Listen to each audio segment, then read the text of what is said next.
Hello, welcome to Rise Up Week. This week is being presented to you by the Wisconsin Union Directorate. All throughout this week, we're going to have a number of different events that you can attend, focusing on the topics of voter education, racial and social justice. Thanks for tuning in today with WUD Cuisine. I'm Katie Coppin, the Director for Cuisine, and today we have Stratford Van Lick, and he is going to be demonstrating to you how to make an election cake, as well as discussing some of the history behind food during election time.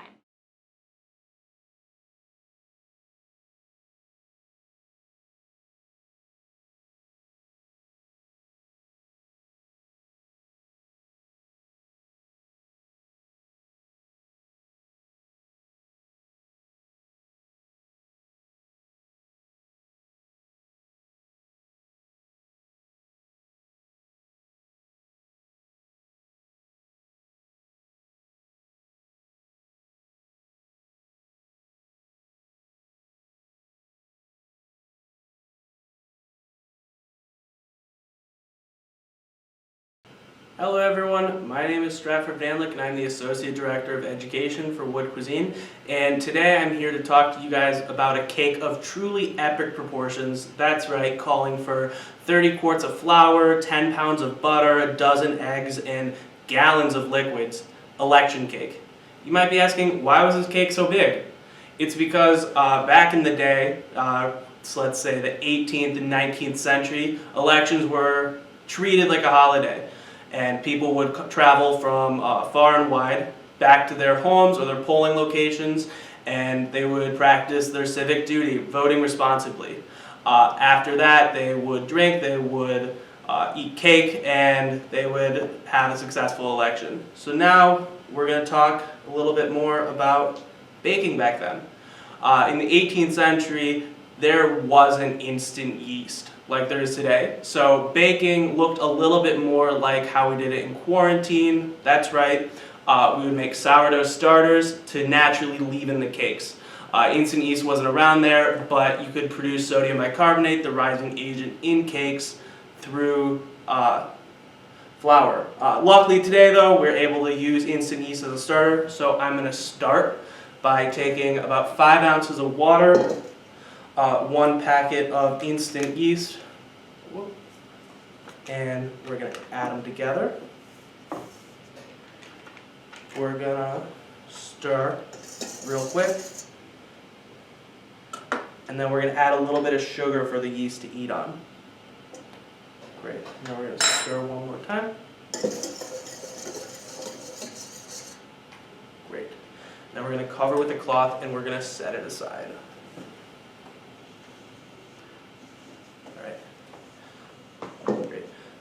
So now that we're going to let the starter sit for a couple of minutes, I'm going to talk to you about some of the other ingredients that are going to go in the election cake. Right here we have salt, some baking powder, which is going to help make the cake rise and be less bread-like. We have ginger, which is this yellow one. We got cinnamon, and then we have nutmeg in the corner. This is going to be a spiced cake, just like your Fruit Loaves or your pumpkin bread, 'tis the season. So yeah, it's a spiced cake, and these are really going to add a rich flavor profile. What we're going to do now is we're going to mix all of our spices in there. Just make sure we get as much as we can in there. And then we're going to whisk the ingredients together. We want to make sure all of it's evenly incorporated, for that way when we start using this flour mixture to add to our starter, it evenly disperses the taste. Now that we have our starter rising, we can start preparing our fillings for the cake. So what we have are cherries and golden raisins. Golden raisins are what's traditionally used in the recipe for this cake, but what it originally called for instead of cherries were figs, just probably because of local procurement at the time. But yeah, we've cut up the cherries so they're more accurately sized with the golden raisins, and now we're just going to mix them all together.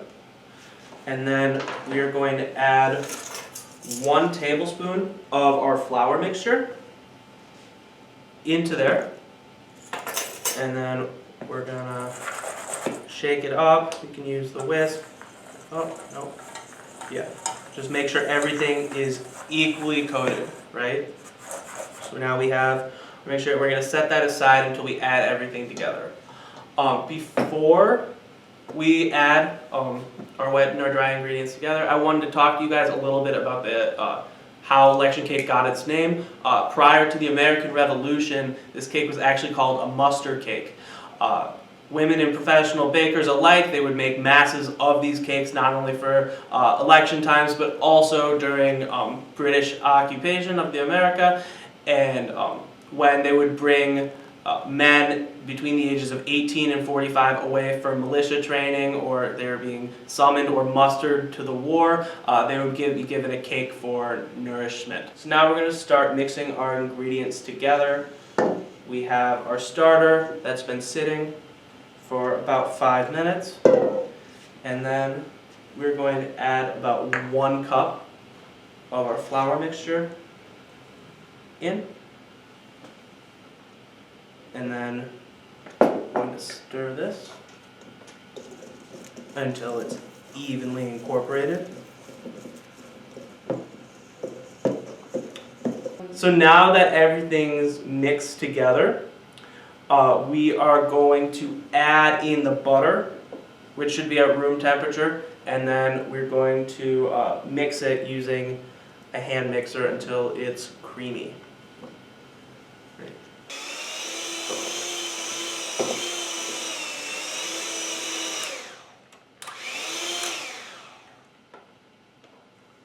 Call that pretty creamy.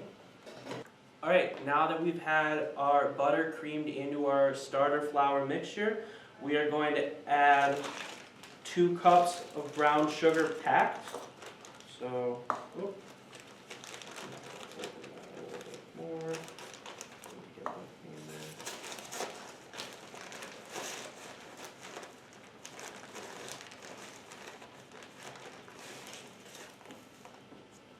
One.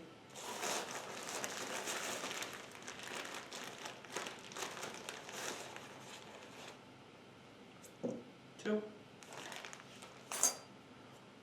1 cup of buttermilk.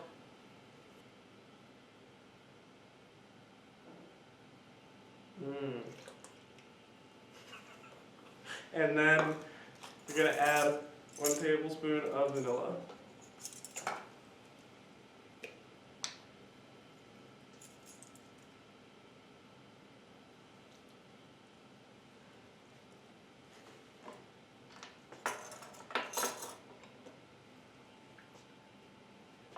Alright, now we're gonna plug back in our pretty little hand mixer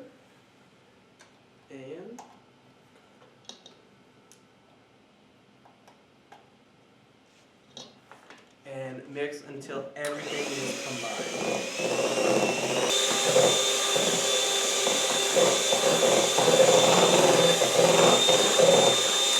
Alright, so now we're going to add the eggs.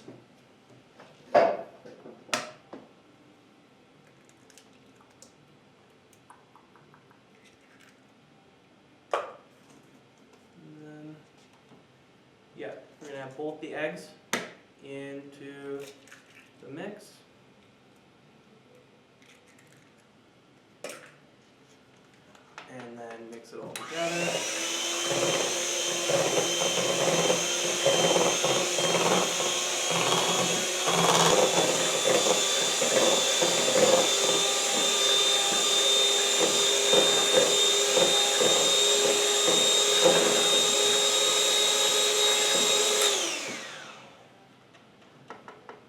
Alright, so now we are going to mix in the rest of the flour bit by bit.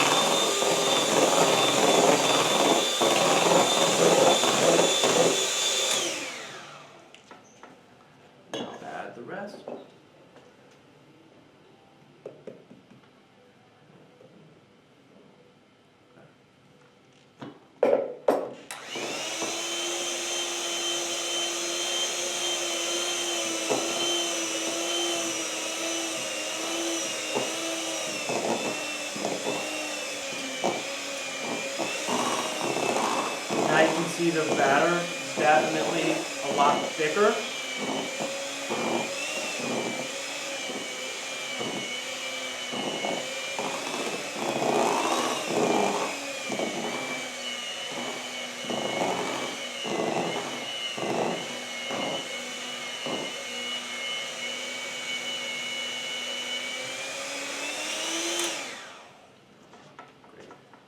And now we are going to fold in our fruit mixture. So, go right there. Use our whisk. We'll try and evenly incorporate the fruit throughout the batter.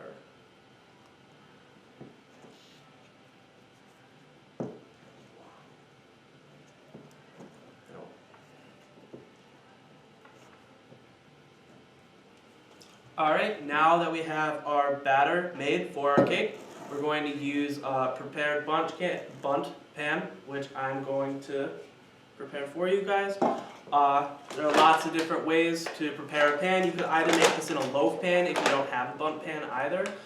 You could use a wax paper, or the way that it was told in the 1917 American Cookery book to prepare the pan was to dust it with flour. So we're going to sprinkle in just a little bit of flour on this pan. We're really just gonna go around the sides. Gonna try and evenly disperse it. Here. Great. And now what we're gonna do is we are going to take our whisk and we are going to start mixing it, or bringing it into the pan. It's heavy, so be careful.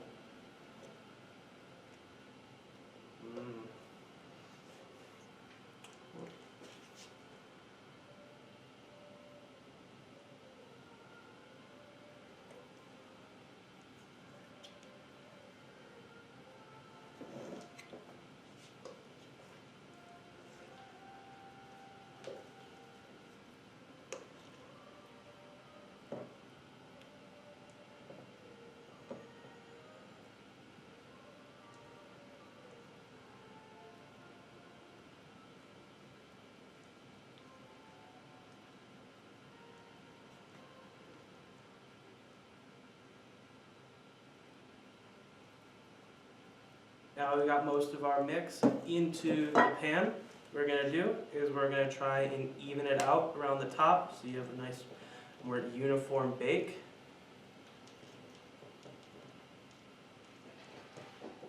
Alright, and then before we put this in the oven, what you're going to do is you're going to let it rise for about an hour so that the starter can react with the rest of the sugar in the recipe and then cause the cake to naturally rise. Now that you have your beautiful prepared loaf, you are going to put it in the oven at 350 degrees for about an hour. 2, 1. What? Such a pretty cake. Congrats, we did it. Now, let's put some glaze on it, make it prettier. So first, we're going to start with about 1/3 of a cup of water. And we're going to add in 2 cups of powdered sugar slowly because we don't want to make a mess.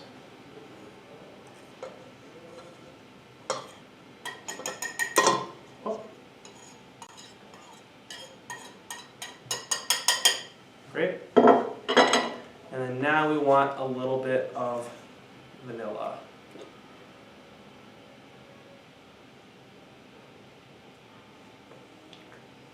Great. Now we're going to whisk it all together.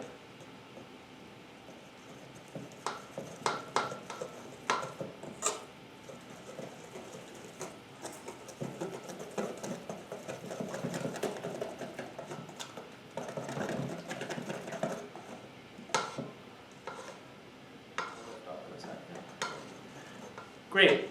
So now that we have our glaze base made. You can add a little bit more water or powdered sugar depending on the consistency that you want. For us, we want something a little bit thicker, so we're going to add just a little bit more powdered sugar, not too much because you don't want to overdo it.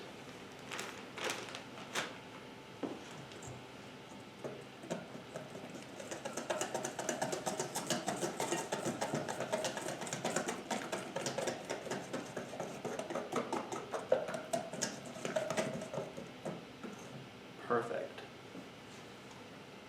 And now we're going to drizzle it over the cake. So we're going to just go slow and steady.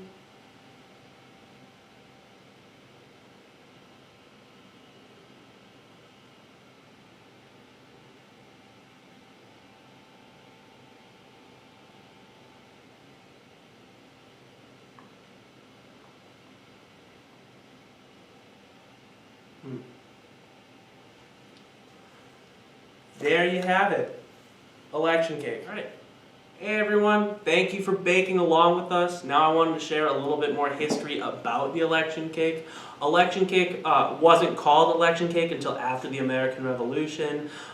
British soldiers would summon or muster all men in communities ages 18 to 45 to go on training days. Before they left, they were given cakes for nourishment, which is pretty awesome. I would like a cake. And then, yeah, just another interesting fact, like eerily similar parallel today. People would travel for quite a far distance in order to vote, as polling places were very scarce in rural communities of America. So sometimes it would take up to days to travel to your nearest polling location. So muster cakes or election cakes were used to feed people traveling through towns. It was a community event to make these cakes, like I shared earlier. It would take upwards of like 30 quarts of flour, 10 pounds of butter, dozens of eggs, fruits, spices. It took a lot of materials to make these cakes, and they were made in large batches. So professional bakers and townsfolk, they all came together to make the cakes together. During this time, only wealthy white men could vote in a federal election. So historians speculate that the creation of election cakes was how the rest of the community members engaged in participating in the election. Yeah.